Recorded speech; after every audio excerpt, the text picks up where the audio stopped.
दूरदर्शन का सगला दर्शक भाई बहना ने राम राम साहब। भाई बहना आप सगला जानो हो कि डीडी राजस्थान और केंद्रीय भेड़ एवं ऊन अनुसंधान संस्थान का संयुक्त तत्वावधान में एक बहुत फूटरो बहुत प्यारो सो कार्यक्रम सर्जित करो गयो है और भी कार्यक्रम को नाम है भेड़ारी बाता।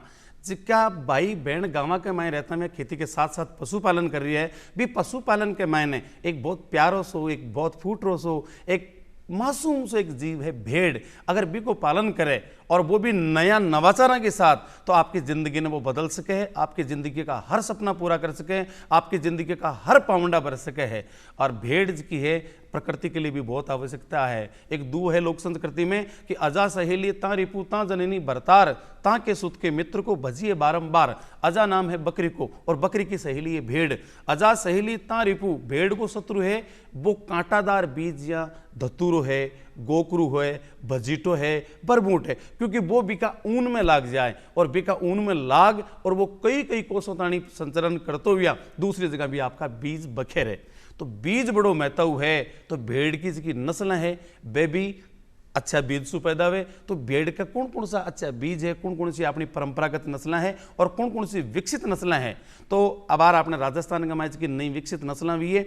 बाकी जानकारी ले आज आपने दूरदर्शन का माए पधारा है डॉक्टर अमर सिंह जी मीणा साहब, जिसका वरिष्ठ वैज्ञानिक है, जिसको केंद्रीय भेड़ एवं ऊन अनुसंधान संस्थान अभिकानगर टोंक के भी कमाए अपने स्टूडियो में पधारे। तो गणमान आपरो स्वागत है सर। राम राम। आदर जो कि अमर सिंह जी मीणा साहब, आप एक वरिष्ठ वैज्ञानिक हो और आज का जीवन के मायने कोई भी चीज है भी में अगर वैज्ञानिक दृष्टि से आप और कदम बढ़ा रही तो निश्चित रूप से अपनी सफलता कई गुना बढ़ जाए।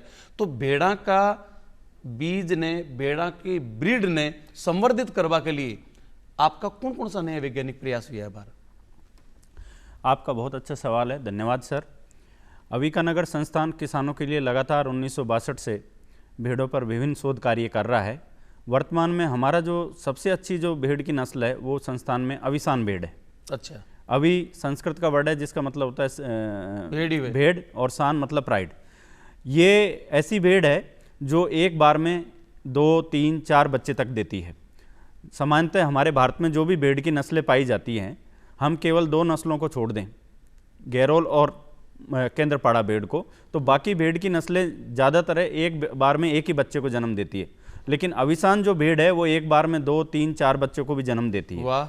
तो ये अविकानगर संस्थान ने किसानों की, क्योंकि अभी मांस की मांग बढ़ रही है, देश में मांस को खाने वाले लोगों की संख्या बढ़ रही है, उसको ध्यान में रखते हुए प्रति पशु ज़्यादा उत्पादन लेना, उस बात को ध्यान में रखते हुए संस्थान ने अविसान को बनाया है, जिसमें किसान भाई कम से कम पशुओं का पालन करके भी अधिक से अधिक मुनाफा कमा सकता है, ज़्यादा बच्चे उसको मिलेंगे। तो प्रोटीन युक्त भोजन के लिए अगर देखो जाए तो धीरे धीरे जो आप बतायो कि धीरे धीरे भोजन के मायने मांस की मात्रा में लोग शामिल करता जा रहा है और बी की पूर्ति के लिए एक भेड़ है जो को बहुत महत्व जानवर है।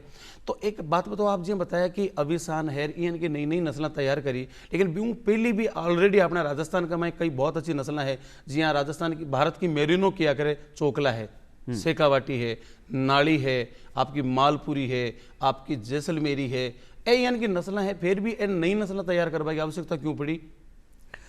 बहुत अच्छा सवाल है, धन्यवाद सर। नई नस्लें ये है जो हमारी जो पहले से उपलब्ध जो नस्लें हैं उनमें जो वर्तमान या भविष्य के हिसाब से कुछ सुधार करने की हमें ज़रूरत होती है। अब जैसे आपने बताया कि हमारी जो देसी नस्लें हैं वो उस वातावरण में, जिस वातावरण में वो रहती हैं उसके लिए बहुत बढ़िया हैं, वो उनमें बीमारी कम होगी, उस वातावरण में कम से कम बीमारी आएगी और उस वातावरण उनकी पैदावार भी अच्छी होती है। लेकिन जैसे आजकल क्या है, भेड़ का पूरा पालन मांस के लिए किया जाता है और मांस का इंडिकेटर है कि ज़्यादा से ज़्यादा हमें भेड़ से बच्चे मिलें। तो उसके लिए जब ज़्यादा से ज़्यादा बच्चे, हमारी देसी जो भेड़ें हैं जो जिनका आपने जिक्र किया है यहाँ पर हमारे किसान भाइयों के लिए, उनसे ज़्यादा बच्चे हम नहीं ले पाते हैं। तो अविसान जो भेड़ है उससे हम कम भेड़ों से भी ज़्यादा बच्चे ले पाते हैं। तो जब ज़्यादा बच्चे हमें मिलेंगे तो ऑब्वियसली नंबर ऑफ बच्चे ज़्यादा मिलेंगे तो हमें ज़्यादा मांस मिलेगा। तो इस वजह से इन भेड़ों के जो विकास करने की आवश्यकता पड़ी, जैसे अविसान की। दूसरी बात है, अब आपने बताई जैसे हमारी चोकला भेड़ के बारे में बात की। चोकला हमने संस्थान में एक नस्ल बनाई है, अविकालीन नस्ल। उसका क्या है कि उसका हमारी जो देसी नस्ल है जो राजस्थान के मालपुरा तहसील में ज़्यादातर पाई जाती है, मालपुरा भेड़, उसके क्रॉस से विदेशी जो भेड़ है रैम्बोलेट के क्रॉस से उसको बनाया गया है। उसमें 75% विदेशी भेड़ का गुण है। तो उससे क्या है, उसकी जो अपने चोकला के तुलना में उसकी ऊन की क्वालिटी बहुत अच्छी हो गई।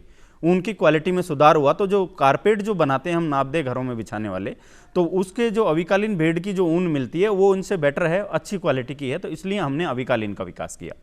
ऐसे ही हमने तीसरी संस्थान में एक नस्ल और बनाई, जो हमारी जितनी भी भारतीय नस्लें हैं वो हमारी, जैसे आपने राजस्थान की बात करें तो कारपेट नस्लें हैं हमारी, जो घरों में नापदा बनता है, उस तरह की ऊन, मोटी ऊन उनसे मिलती है।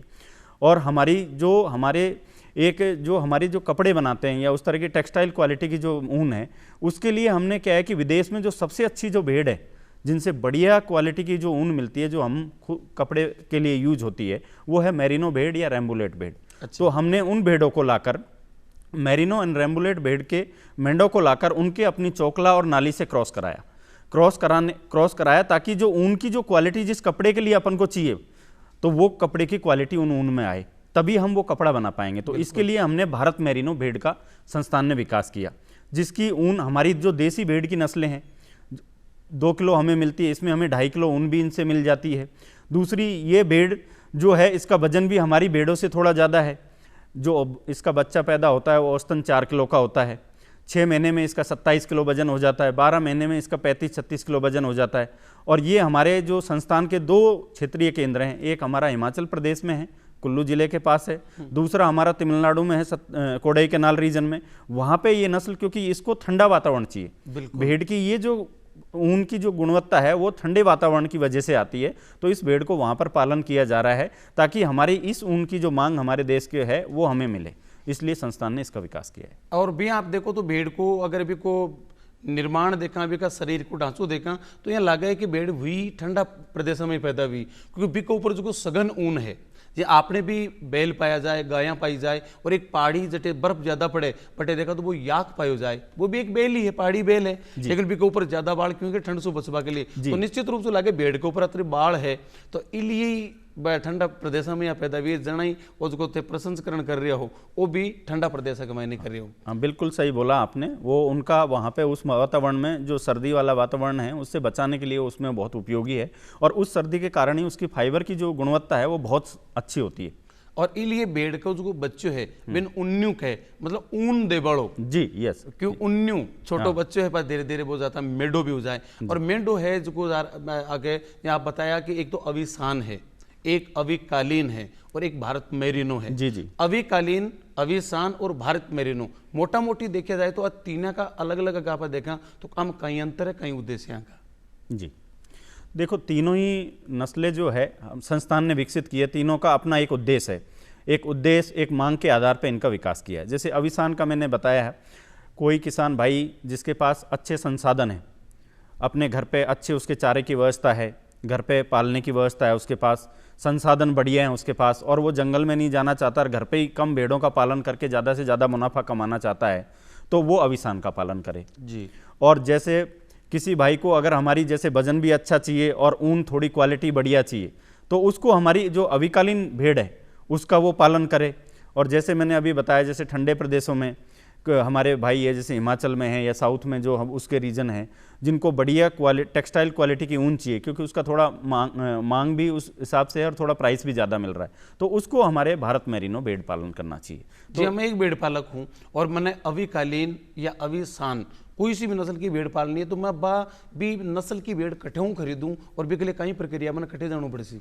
देखो, कोई भी आप भेड़ खरीदोगे, सबसे पहले ये देखो कि आप भेड़ किस क्षेत्र के लिए खरीदना चाह रहे हैं, ये सबसे जरूरी है। आपने राजस्थान का संदर्भ में बताओ जी, आपने राजस्थान को ज्यादा भूभाग देखा तो एक जीवन को नहीं, अगुणा राजस्थान में जाऊं तो मैदान है, दिखना था राजस्थान का मैं जावा तो वो जंगल को इलाको है, बीच का राजस्थान में जाऊँ तो अरावली को इलाको, उसको पहाड़ी इलाको है, लेकिन जो आथुणु राजस्थान है वो बड़ो एक भूभाग है जो का नापा शुष्क मरुस्थलीय प्रदेश कैसे बे प्रदेश के लिए कौन सी नस्ल बढ़िया रहे और बे कठिया से भी की खरीदारी करा। देखो, हमारी जो अविसान भेड़ है हम 10 राज्यों में दे चुके हैं और बहुत सारे किसान इससे बहुत मांग है इसकी, बहुत संतुष्ट हैं। और राजस्थान के जो अविसान भेड़ है हर वातावरण में ये पल सकती है। अच्छा। बस इसकी आवश्यकता ये है, देखो जो भेड़ 2, 3, 4 बच्चे दे रही है तो स्वाभाविक है उसकी जो चारे की मात्रा है, गुणवत्ता है या मात्रा है वो ज़्यादा चाहिए। उसको संतुलित दाना जो पशु आहार हम बोलते हैं वो भी उसको चाहिए। तो उसके लिए ये है कि जिस किसान के भाई पास अच्छे संसाधन हैं, सूखे चारे में, हरे चारे में, दाना मिश्रण में, तो वो भाई अविका नगर संपर्क करके अविसान भेड़ हमसे खरीद सकता है और उसका पालन कर सकता है। एक जियां अच्छी नस्ल को कोई अगर मेंढो है तो बेसु क्रॉस करावे, ब्रीडिंग करवावे और बेसु भी नई नस्ल पैदा कर सके, तो अगर कोई ब्रीडिंग का उद्देश्य सु ये आपकी अविसान या अविकालीन को मेंढो है, यानी कि जिन्हें कह सका नर भेड़ भी को पालन कर कहीं नस्ल सुधार के मायने वो आपकी भूमिका निभा सके, वो संभव है? देखो ऐसे है, जो बच्चे देने वाला गुण है, अगर हमारा अविसान आप मेल ले लेंगे उसका, हाँ। अगर उसमें वो बच्चे देने वाला गुण है तो आप वो ले जाइए, किसान वो ले जा सकता है और उसकी जो उससे जो बच्चे पैदा होंगे उनमें वो गुण जाना चाहिए। कारण कहीं के देखो भेड़ पालन ये तो है को नहीं, गाय भैंस आप एक एक दो दो रखा, लेकिन भेड़ पालन करे जो पूरा रेवड़ रखे 100 को 150 को 200 को 500 का रेवड़ रखे, तो 500 भेड़ आदमी एक साथ खरीदे, अत्री भी की आर्थिक स्थिति के लिए गवारा कौन दे, तो वो वैसे का नस्ल सुधार के लिए आपकी जिसकी परंपरागत भेड़ा है बाका माध्यम से ही एक अच्छू नस्ल को मेढो जने आप कैसका नर जो लल्डो है वो ले वो करे, जद मैं आप जान पूछूंगा आपसे। देखो ऐसे है, मैं आपके माध्यम से किसान भाइयों से ये निवेदन करूंगा कि देखो भेड़ और बकरी का व्यवसाय ऐसा है, इसको छोटे स्तर से ही शुरू किया जाता है, बड़े स्तर से शुरू करने पे कई बार आर्थिक हानि हो सकती है। सही बात है। तो छोटे स्तर पर शुरू किया जा सकता है। शुरू में कोई भी भाई इससे जुड़ना चाहता है वो 5 या 10 पशु भेड़ या बकरी के उससे वो शुरू कर सकता है। उसके लिए आप हमारे अविसान जो आपने बताया कि भाई मेंढा हमारा आप ले जा सकते हैं, वो ले जाएं, लेकिन ध्यान रखें कि आपके पास जो भेड़ है उनके पास दूध की मात्रा अच्छी हो, कि वो अपने 1 या 2 बच्चे को अगर जन्म दे तो उसको भेड़ से 3 महीने तक उसको अच्छा दूध मिले, ताकि उसकी बच्चे की अच्छी ग्रोथ हो, बच्चे का अच्छा रोगों से लड़ने की क्षमता हो, उसकी अच्छी ग्रोथ हो। तो अगर ये किसी किसान भाई के अपने राजस्थान में कि भाई मेरे पास जो भेड़ है, मेरी भेड़ों के पास अच्छा दूध है, अच्छी कदकाठी है, तो वो हमारे संस्थान में संपर्क करके अविसान का मेल ले जा सकता है और उस मेल के माध्यम से अपने वहाँ अपने जानवरों में सुधार कर सकता है और ये जीन उसके रेवड़ में आ जाएगी और आगे जाके उसके वहाँ भी दूसरी तीसरी पीढ़ी में 2-3 बच्चे देने की जो प्रवृत्ति है भेड़ों में वो बढ़ जाएगी और उसमें सुधार हो जाएगा। कहने का मतलब अविका नगर से वो चाहे आपकी आवश्यकता के अनुसार 2-4 मादा खरीद सके, चाहे 2-4 नर खरीद सके और 5 की ब्रीडिंग से वो आपको एक बड़ो रेवड़ तैयार कर सके। जी जी, आपने बहुत सही बोला, क्योंकि अविसान का क्या है, संस्थान ने विकास किया तो इसके दोनों, वैसे तो हम किसान को सुझाव देते हैं कि मेल और फीमेल दोनों देते हैं। हमारी कोशिश रहती है कि अविसान को किसान भाई के आवेदन पर उसको मेल भी दिया जाए और फीमेल भी दिया जाए, ताकि उससे जो आगे बच्चे आएंगे तो वो अविसान के ही आए। बिल्कुल। तो हम दोनों ही चीज़ उसको देते हैं और वो दोनों किसानों की हम कोशिश करते हैं, देने की कोई मनाही नहीं है, हमारे पास जैसे उपलब्धता होती है हम किसानों से संपर्क करके उनके आवेदन पर उनको देते हैं। एक आपने जी हाँ परंपरागत नस्ल है, पुंगल है, आप जी की पहली बात करी मारवाड़ी है, मालपुरी है, जैसलमेरी है, नाड़ी है, आपको एक सीधो तरीको है एक रेवड़ रखा बड़ी मात्रा का मैंने गुवाड़े ले डांग और सुबह निकल जाए और बन चरा खेता का मैंने शाम का लियार पाछे आपका बिरियाड़ा का मैंने मैंने बाढ़ दे। ए नई नस्ल है तो निश्चित रूप से नई तरीका से तैयार की गई, विदेशी नस्लों से तैयार करी गई है, तो आका रख रखाव में भी जरूर कोई ना कोई सावधानी तो रखनी पड़े। ये रेवड़ का रूप में तो शायद ही संभव है, तो आका रख रखाव में परंपरागत नस्लों का रख रखाव में कहीं अंतर है? आपका बहुत अच्छा सवाल है। देखो ऐसे है, जो भेड़ या बकरी या बड़े पशु जो भी पाल रहे हैं, 3 तरह के पालन हैं, पालन के तरीके हैं। पहला आपने जिक्र किया कि भाई जंगल में ले जाना जानवर को और चरा के लाना और शाम को बाड़े पे घर पे ले आना और कुछ नहीं देना। जंगल में उसका पेट भरा नहीं भरा, कई मौसम हमारे पास ऐसे होते हैं, जैसे बरसात का मौसम है, गर्मी का मौसम है, जब चारे की मात्रा, कुछ चारों की मात्रा बिल्कुल नहीं होती है, कुछ की बहुत ज़्यादा होती है, सूखे हरे चारे का, क्योंकि ये भी हमें जानवर को रखना है मौसम के हिसाब से। तो इसमें क्या है, ये बहुत पुराना मेथड है, जंगल पे चरा के लाना और घर पे बांध देना। जब मानव ने जो कहते हैं कि पशुपालन से जुड़ा है तब से ये करता आ रहा है। दूसरा इसका सुधरा रूप वो है कि भाई अपने यहाँ किसान, देखो जो किसान पशु पाल रहा है उसके पास ज़मीन ज़रूर है, खेती ज़रूर है, तो खेती में अपने पास जो भी, जैसे अब बारिश का मौसम है, गंवार का चारा होता है, मूंगफली का चारा होता है, या दाल जैसे उड़द मूंग है, कोई सा भी चारा है, उस टाइम जैसे हमारे अभी रबी की फसल आगे हम बोएंगे, चने का चारा है, किसान के पास अगर वो चारा उपलब्ध है तो वो चारा अपने पास रखे। कोई भी मौसम खराब हो गया या फील्ड में चारा नहीं है तो चारा वो रखे। तो जंगल में अगर उसके पास चारा उपलब्ध है, किसान मानता है कि उसके पास चराने की जगह है, चारागाह में चारा है, मौसम सही है, तो वो बाहर चराए। और लेकिन जब मौसम के अनुसार शाम को जब बाड़े पे लाए, जैसे गर्मी मैं बात करूं अभी गर्मी में जंगल में सूखा चारा भी नहीं रहता, हरा चारा भी नहीं रहता, जानवर का पेट नहीं भरा, तो आपको शाम को उसको जानवर को सूखा चारा भी देना है, हरा चारा भी देना है। बस ये ध्यान रखना है कि गर्मी में पानी की मात्रा ज़्यादा हो तो हरा चारा ज़्यादा रखना है, सूखा कम रखना है। 4 किलो खिलाना है तो 3 किलो हरा चारा, 1 किलो सूखा चारा, तो वो शाम को अपने बाड़े पे उसको देना है। और पशु किस अवस्था में, या तो वो पेट में उसके बच्चा है, या छोटे बच्चे को दूध पिला रहा है, या छोटा बच्चा है जो 1 साल का है, तो इनको देखो इनकी मात्रा के अनुसार इनको दाना भी देना चाहिए। अच्छा। दाना देना बहुत जरूरी है। और दाना साबुत ना खिलाएं, उसका दलिया बना के जो गर्म करके गाँव में खिलाते हैं वो बहुत अच्छी बात है। उसमें जानवर का पूरा यूज होता है, उसका बेकार नहीं जाता वो। बिल्कुल सही। तो ये दूसरा तरीका ये है जिससे हम अविकानगर जो हमारा जो संस्थान है या उससे जुड़े हुए क्षेत्र हैं, ये दूसरे तरीके से हम जानवर पाल रहे बहुत हैं, बढ़िया। जिसमें जंगल में भी जानवर को ले जाते हैं पूरी साल भर, और मौसम के अनुसार गर्मी सर्दी या कैसा मौसम है, क्या चारे की जंगल में उपलब्धता है, उस हिसाब से शाम को उसको बाड़े पे आने के बाद उसको दिया जाता है जानवर को। जी आपा देखा जगह पशुपालक भाई है, गाय भैंस अगर पाले तो गाय भैंस दूध दे रही है तो बिना खड़ भी देवे, बिना काकड़ा भी देवे, बिना चुर्री भी देवे, गुआर भी रांद्र दे, मेथी भी रांद्र दे, तो निश्चित रूप से पूरक पोषक आहार की आवश्यकता तो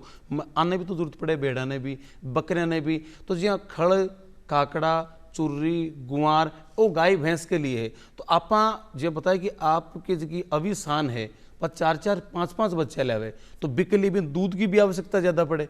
तो आप बताइए, एक तो जी की अविकालीन है ऊन के लिए प्रसिद्ध है, उनके लिए डेवलप करी, और अभी सान है जी मांस के लिए डेवलप करी, तो दूध की भी तो आवश्यकता पड़े। 4-5 बच्चे हुए तो अगर वह ब्याईडी है अपनी लरड़ी जी के 4 बच्चा है या 5 बच्चा है तो भी को दूध बढ़े ताकि 4-5 बच्चों को समुचित पोषण हुए। एक के लिए आप पोषाहार में कहीं दें। देखो आपका बहुत अच्छा सवाल है सर। जो अविसान भेड़ है, किसान भाई गाय भैंस तो जो हमारे दूध के लिए जिनका भी पालन कर रहे हैं, ज़्यादातर सभी किसान भाई अपने राजस्थान में बहुत अच्छा उनका पोषण प्रबंधन करते हैं। उनको सभी तरह का जो आपने बताया आहार उनको देते हैं, क्योंकि जब अच्छा आहार देंगे तभी जानवर के शरीर में कुछ अच्छा जाएगा, तभी उससे दूध की मात्रा बढ़ेगी, उसकी गुणवत्ता बढ़ेगी, ज़्यादा दूध बनेगा। क्योंकि ये एक दिन की बात तो है नहीं, डेली अपन को दूध का चाहिए, अच्छा दूध की प्राप्ति चाहिए, तो जानवर को आपको खिलाना पड़ेगा।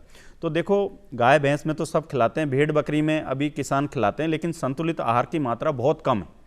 कई जगह तो ये है कि साबुत दाना उसको खिलाने की परंपरा बहुत ज़्यादा है, ये बिल्कुल भी फायदेमंद नहीं है। जो या बाजरो रख दे जी, जो या बाजरा साबुत जो रखते हैं किसान भाई, ये 30% भी यूज, 30 से 40% भी जानवर यूज नहीं करता उसको। किसान भाई कई बार देखते हैं जानवर जंगल में जा रहा है, मैंगनी कर रहा है, तो उसको गिलहरी या कोई पशु खा रहा है उसमें, क्योंकि वो साबुत चला जाता है। बिल्कुल। तो इसका तरीका ये है, देखो जानवर के जो पशु आहार है उसमें सभी तरह का मिश्रण होना चाहिए। उसमें दाना भी हो, उसमें दालों की चुर्री वाला भी हो, उसमें खल, चाहे आपके पास सरसों की हो, चाहे मूंगफली की हो, चाहे तिल की हो, खल की मात्रा भी हो। और सबसे जो जरूरी है अभी भेड़ बकरी चाहे गाय भैंस में सबसे जरूरी जो बात है वो ये है कि मिनरल मिक्सर जरूर हो, मिनरल मिक्सर पाउडर जरूर हो उस पशु आहार में, चाहे वो कैसा भी पशु है, भेड़ बकरी भी है चाहे गाय भैंस भी है। पशु आहार अगर 1 कुंटल वो बाट बना रहा है तो 2 किलो वो उसमें होना बहुत ज़रूरी है। क्यों? क्योंकि अगर वो आपने नहीं मिलाई और आपने धरती में आपने जो मिट्टी की जांच करार खाद नहीं डाले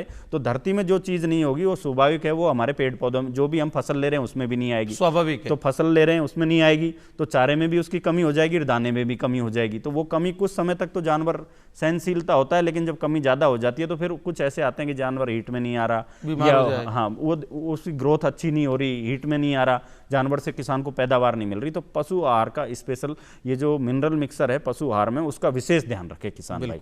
और जो भी दें साबुत बिल्कुल ना खिलाएं किसी भी, उसको दलिया बना के रांध के दो उसको। और बेकार कोई भी चीज, पशुओं का देखो प्रबंधन ऐसी चीज है, अगर आपका प्रबंधन बहुत बढ़िया है तो पशुओं से आप बहुत बढ़िया पैदावार ले सकते हैं। बिल्कुल। तो आपको कम से कम डॉक्टर की जरूरत पड़ेगी, हर मौसम के हिसाब से, चारे के हिसाब से, दाने के हिसाब से, और जानवर कैसा है, बच्चा दे रखा है, ज्ञाबन है, जानवर की अवस्था के हिसाब से हम पशु आहार का या पशु पोषण में अच्छा उसका प्रबंधन करेंगे तो निश्चित है हमारे किसान भाइयों को अच्छी पैदावार मिलेगी। आप जीव की दृष्टि से देखा तो जितना अधिकार और जत्तो पोषण मानव ने जरूरी है, बत्तो बाने भी जरूरत है, क्योंकि बा में भी तो जीव है, वह भी तो जीव बचावे है, बाकी भी प्रक्रिया है, जिसकी अपनी प्रक्रिया है। तो निश्चित रूप से आप जानवरों को लाड भी रखा, क्योंकि आपने जीविका को आधार है। आप मकान बना रही हैं तो बाका दम पर बना रही हैं, आप टाबरन पढ़ा रही हैं बाका दम पर, आप काम काज भात है, मायरा है, ब्याह सभा है, बाका दम पर, तो वह अपने जीविका का आधार है। तो निश्चित रूप से मन लाड कोड के साथ बन रखा, बन पढ़ा। एक बात एक जी आप बताया कि विदेशी नस्ल का क्रॉस नस्ल पैदा हुई, आप एक तो आपने देसी गाया रखा, देसी भैंसा रखा तो वह तावड़ा के माए डोल रही है, पेड़ के नीचे बंद रही है, चरबा जा रही है, वापस आ रही। लेकिन अब विदेशी नस्ल की गायें पा रखा तो गर्मियों में वहाँ का कूलर भी लगाना पड़े, एसी भी लगाना पड़े, वहाँ का रेबा को जो आवास है वो भी एक अलग प्रकार को बनाया जाए। तो एज की विदेशी नस्ल का मिक्स हूँ, ये तो कटे न कटे अपना वातावरण कांटा वहाँ के सेट वे कि नहीं वे। तो उसको अपने भेड़ों को उसको आवास है, क्योंकि परंपरागत आवास है एक रियाड़ो कांटा की बाढ़ चारों तरफ कर दे और बाग मायने ठूस दे बन। तो आको नई नस्ल के जी अविसान है, अविकालीन है, भारत मेरिनो है, आको अगर मैं पालन कर रही हूँ तो आवास की कौन हो चाहे को रेबा की जगह सीख गए। बहुत अच्छा सवाल है सर आपका। देखो, हम भी किसानों के जुड़े हुए हैं और विभिन्न राजस्थान के ज़िलों में संस्थान के माध्यम से जाते रहते हैं। आवास की आपने बात करी, देखो गाय भैंस में हमने काफ़ी सुधार किया आवास के माध्यम में, लेकिन भेड़ बकरी अभी हमारी बहुत ही, या कहें कि किसान भेड़ बकरी को बिल्कुल जो सदियों से पाल रहा है उसी तरीके में पाल रहा है। उसका आवास मासूम और निरीह माने अंत भेड़ बकरी की जिया तोड़ दे, वरना बिल्कुल मासूम। देखो, जब किसी भी जानवर से सर अच्छी पैदावार लेनी है, आपकी आजीविका का आधार है, तो इंसान ने के लिए जो सुख सुविधा, इंसान के लिए जो सुख सुविधा के साधन इंसान ने विकास किया, जैसे पहले हमारे लोग भी कच्चे घरों में रहते थे, आज बहुत अच्छे घरों में रह रहे हैं, आज कपड़े हर चीज़ इंसान की इतनी बेहतर हुई है। तो जब पशु भी हमारी आजीविका में बराबर भागीदार है, हमारा वो आधार है हमारी घर गृहस्थी चलाने का, तो उसमें भी वो सुधार बहुत ज़रूरी है। तो देखो, आवास की आपने बात की, तो मैं किसान भाइयों से ये करूँगा कि आपके आसपास जो भी प्रगतिशील किसान हैं, जो चाहे भेड़ पालन में या बकरी पालन में बहुत अच्छा कर रहे हैं, तो उनका आवास आप ज़रूर जाके देखें, और अगर संभव हो तो हमारे संस्थान में ज़रूर आएँ और देखें कि वहाँ भेड़ों का आवास कैसा है। इनका आवास की ऐसी बात है सर, 20 फीट चौड़ा, 20 फीट चौड़ाई और 60 फीट लंबाई, ये 100 से 125 भेड़ या बकरी इसमें आराम से रख सकते हैं। आवास ऐसा हो कि उसमें सूर्य का प्रकाश भी आना चाहिए, क्योंकि ये मेंगनी पेशाब करती हैं, सूर्य का प्रकाश उसमें आ रहा है तो उससे उनकी बदबू उसकी वो उड़ जाती है और नमी भी खत्म हो जाएगा, उसकी वो भी खत्म हो जाती है। तो आवास एक तो ऊंचाई पे होना चाहिए, जहाँ पानी का बिल्कुल भी पानी नहीं घुसे उसके आवास में, हाइट पे हो, और सूर्य का प्रकाश भी हो, सीधा उसमें आए। और एक बात जो बहुत ज़रूरी है वो ये है कि देखो, जानवरों के लिए, भेड़ बकरी के लिए जो आपने बताई, बिल्कुल सही बताई, किसान भाई इतना बुरी अवस्था में आवास रखते हैं कि वो बदबू मारता है, और इसी की वजह से हमारे जो गांव में ये धारणा बनी है, जो भेड़ पालता है उसको लोग अच्छी धारणा से नहीं देखते। क्यों? क्योंकि उसका जो बाड़ा है वो इतना गंदा रखता है, इतना बदबूदार रखता है, जिसमें आदमी मतलब देखना ही नहीं चाहता। अब आप सोचो, आदमी को समस्या, नाक आदमी को भी समस्या है तो जानवर को भी समस्या है, लेकिन वो बोल नहीं पाता। तो मेरा किसान भाइयों से विनम्र निवेदन है कि आप उनके आवास में सुधार करें, कि उसको भी जैसे इंसान के आवास सुधरें, उसको भी ऊंचा आवास मिले, छत मिले, उसको भी छत मिले, ऊंचा उठा के बाड़ा मिले, ताकि ना तो बारिश बरसात का पानी उसमें घुसे, वो भी सूखे में रहे और जानवर सूखे में रहे। ये हमें बहुत ही उसका इस बात का ध्यान रखना है कि बरसात के मौसम में जानवर रात के टाइम सूखे में रहना चाहिए। अगर वो गीले में रहेगा तो उस वजह से बहुत सारी बीमारियां आती हैं। तो उसके आवास के लिए, और अगर किसान भाइयों को चाहिए कि भाई आवास कैसा बने, तो वो केंद्रीय भेड़ एवं ऊन अनुसंधान संस्थान अविकानगर में आएँ और वहाँ के जो भेड़ और बकरी के हमने जो आवास बनाए हैं उनको वो जरूर देखें और यथासंभव उनके पास हो। देखो, एक साथ सब चीज़ करना संभव नहीं है, किसान सबकी अलग अलग बात है, कोई कितना पशु रखता है, कोई कितना पशु रखता है, सब उससे उसकी आजीविका चल रही है। तो मैं ये चाहता हूँ, आपके इस माध्यम से किसान भाइयों को ये कहना चाहता हूँ कि उसमें कुछ हिस्सा उस पशु के लिए भी रखें, कि इस बार इस पशु के आवास के लिए मुझे ये व्यवस्था करनी है, इससे मेरा पशु परेशान रहता है। तो वो पशुओं को ये धीरे धीरे इन पर कर लेंगे, उसका बाड़ा अच्छा कर लिया, तो ये सब अगर विकास कर लेंगे तो वो पशु की जो आपकी जो बीमारी ज़्यादा आती है आपका, और पशु को एक कंफर्टेबल एक अच्छा आवास मिलेगा, तो ऑब्वियसली आपका पशु खुश रहेगा, स्वस्थ रहेगा, तो वो अच्छी पैदावार देगा। तो उसके लिए आप अविकानगर संस्थान आइए, और पशुओं का आवास बहुत अच्छा होना चाहिए, ये अभी वर्तमान की सख्त आवश्यकता है। एक मिनट जी, चलता चलता संक्षेप के मायने, आज नारी है जिसकी आधी आबादी दुनिया की, और पुरुष है जो थोड़ा कामकाजी आदमी ज्यादा है। महिला में आज भी गाँव में देखा तो ज्यादातर घर नहीं रहे, गृहिणियां ज्यादा है महिला महाज की। तो पुरुष दिन में आपकी दुकान पर जा रही हो, आपकी नौकरी पर जा रही है, और कई तो ठाला है तो पंचपटेलाई भी करे। 20 स्थिति के मायने घर को काम संभाले महिला वहां, तो पशुपालन, भेड़ पालन महिला सशक्तिकरण में क्या भूमिका निभा सके? आपका बहुत अच्छा सवाल है सर। आप सबने देखा होगा, ये बहुत ही सशक्त, बहुत अच्छा पशु है। इसको हमारी महिलाएं, राजस्थान में आपने देखा होगा, कई एरिया ऐसे हैं, जैसे मेरे दौसा चले जाइए या बूंदी वाला अपना एरिया चले जाइए, हर घर में महिला 1 या 2 बकरी तो रखती है, और उस बकरी से उसकी जो घर की आवश्यकता है छोटी मोटी वो पूरी हो जाती है। चल तो फिर तो एटीएम है वो। हाँ, वो आवश्यकता पूरी हो जाती है। तो किसान भाई ये है, ये महिला वास्तव में जुड़ी हुई है। लेकिन मैं देखो, आज का युग आर्थिक युग है। आर्थिक युग का मतलब है हर चीज़ पैसे का बोला वाला है। आपके पास पैसा है तो आपके पास अच्छा घर होगा, अच्छे कपड़े होंगे, अच्छा खान पान होगा, आप बच्चों की अच्छी शिक्षा से लेकर अच्छी उनको व्यवस्थाएं दे पाएंगे। तो अब ये जो धारणा आपने बताई कि सिर्फ महिलाओं का ही जुड़ाव है, वो मैं मानता हूँ जुड़ाव है, लेकिन मैं ये चाहता हूँ आपके इस माध्यम से कि महिला और पुरुष दोनों 1 और 1 11 की भांति मिलके पशुपालन से जुड़ें, क्योंकि दोनों जुड़ेंगे तो निश्चित परिवार में आमदनी के 1 से ज़्यादा सोर्स होने चाहिए। हमारे खेती से भी कमाई आए, पशुपालन से भी कमाई आए, और घर में जितने भी तरीके हैं, घर के 10 सदस्य हैं तो 10 अलग अलग तरीके से घर में पैसा कमा के लाएं, तब जाके हम इस वर्तमान युग में अपनी आवश्यकताओं को पूरी कर पाएंगे और अपना जीवन स्तर उठा पाएंगे। तो महिला भी जुड़ी हुई है। मैं ये हम महिलाओं के लिए भी हमारा जो संस्थान है बहुत प्रयास कर रहा है। हमारी जो भी फील्ड की योजनाएं, हमारे संस्थान निर्देशक का ये प्रयास रहता है कि हम 50% से ज़्यादा महिलाओं को हमारी भागीदारी देते हैं।